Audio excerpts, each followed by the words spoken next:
Pour faire parler l'Écriture, il est bon de rapprocher l'Ancien Testament du Nouveau, comme le fait par exemple la liturgie magnifiquement pendant le temps de l'Avent et pendant le temps du Carême. En première lecture, nous avons la prophétie et en Évangile, nous avons la réalisation de la prophétie. C'est très parlant et merveilleux. Mais il est bon aussi de s'amuser, entre guillemets, à repérer les éventuelles contradictions entre les deux. Par exemple, dans l'Ancien Testament, au livre des Rois, nous avons l'épisode bien connu du prophète Élie. Élie pense avoir bientôt une apparition du Seigneur quand il sent le sol trembler. C'est le Seigneur peut-être qui avance vers lui, mais le Seigneur n'était pas dans le tremblement de terre. Le Seigneur n'était pas non plus dans l'ouragan qui a suivi, ni dans la tempête, ni dans le feu. Mais il va le trouver dans le murmure d'une brise légère. Entre parenthèses, j'aime beaucoup cette petite histoire qui dit qu'un jour le vent tomba amoureux d'une vague de la mer. Et il lui dit dans son élan passionné, « Ma chérie, que veux-tu que je te fasse? Un typhon, une tornade, un ouragan, une tempête, un cyclone ?» Et elle lui répond, « Mon chéri, j'aimerais beaucoup que tu me fasses simplement une petite bise. » La blagounette est mignonne et nous rappelle que le Seigneur, au fond, veut nous faire des baisers dans le cœur, comme disent les enfants. Et à quoi j'oppose ce récit? Eh bien, au récit de la tempête apaisée, parce qu'il se trouve que, justement, Dieu est bien présent dans la barque agitée par les flots. Il est bien présent là, au milieu de la tempête. Alors, qu'est-ce qui a changé entre l'Ancien Testament et le Nouveau? On peut dire que c'est la barque.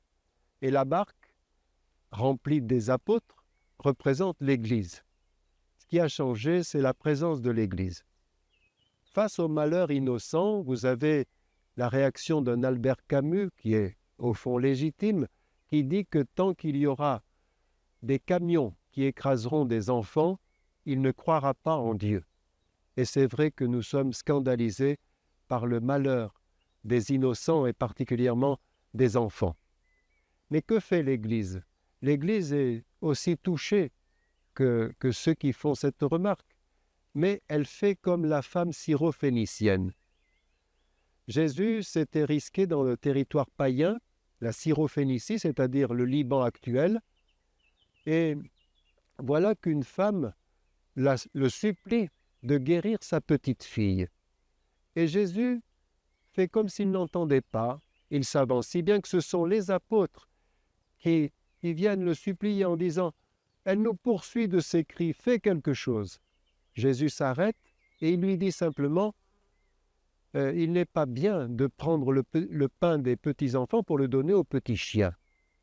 Elle ne se laisse pas démonter et elle dit « Oui, Seigneur, mais les petits chiens mangent les miettes qui tombent de la table des enfants. » Et Jésus éclate de joie en disant « Jamais je n'ai trouvé une telle foi en Israël.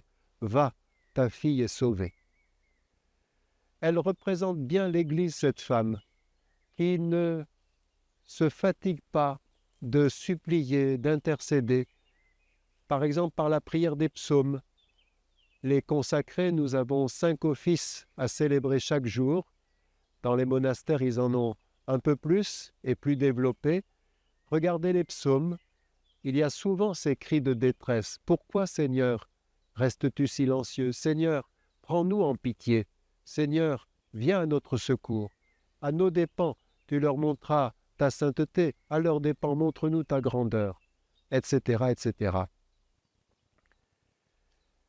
C'est dans ce sens-là que nous avançons. Alors je vais vous raconter maintenant un témoignage.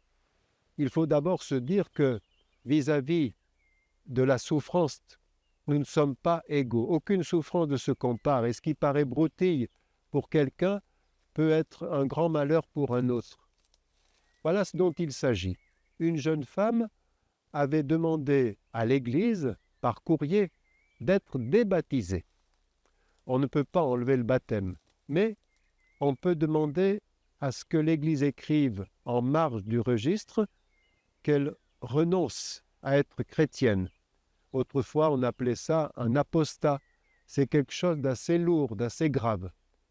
Et voilà que cette jeune femme participe aux obsèques, je crois, d'un grand-père, puis quelques mois plus tard d'une grand-mère. Et là, elle se dit, ils vont participer au banquet éternel et moi, je n'y serai pas. Alors elle en parle à un prêtre qui ne sait pas bien qu'est-ce qu'il faut faire, qui lui dit, voilà, je ne sais pas, non, il n'y a pas de procédure tellement, voilà, ben, vous continuez vous reprenez la pratique religieuse. Ça ne la satisfait pas. Elle en parle à un autre qui ne voit pas non plus quelle solution. Elle reste tourmentée. Puis voilà qu'elle rencontre un aumônier militaire qui prend son affaire très au sérieux et qui lui dit, vous commencez à vous abstenir d'abord de communion. Puis, si vous le voulez, nous prenons date, vous vous confesserez et nous célébrerons la messe au cours de laquelle vous signerez votre réintégration dans l'Église après avoir fait la renonciation et la profession de foi de votre baptême. Ce qu'ils ont fait, elle a été libérée. Alors, ce témoignage nous dit 3 choses. Premièrement, notre vie intime spirituelle a quelque chose à voir avec l'institution ecclésiale. La preuve, c'est qu'elle a éprouvé le besoin de demander à l'Église d'être débaptisée, et quand elle a voulu être réintégrée, elle ne s'est pas sentie réintégrée tant qu'il n'y a pas eu une démarche officielle. On ne peut pas opposer les deux. L'Église veille sur notre vie spirituelle la plus intime. Deuxièmement, Jésus reste fidèle. Nous pouvons être infidèles, nous pouvons le laisser, mais l'alliance qu'il a conclue avec nous au baptême reste. Et il fait tout ce qu'il peut pour nous ramener à lui. C'est un socle, un roc solide. Et troisièmement, ce qui est important aussi, c'est que ce qui a touché mon ami aumônier militaire, c'est que ce qui était resté intact dans sa vie à elle, c'était la vie éternelle. Et quand elle est allée à l'enterrement de sa grand-mère, elle a pensé à ça. C'est ce que dit l'Épître aux Hébreux, la foi, c'est de voir l'invisible, c'est de s'attacher aux réalités célestes. On comprend la moralité de cette petite parabole, c'est qu'il nous faut rester dans la barque.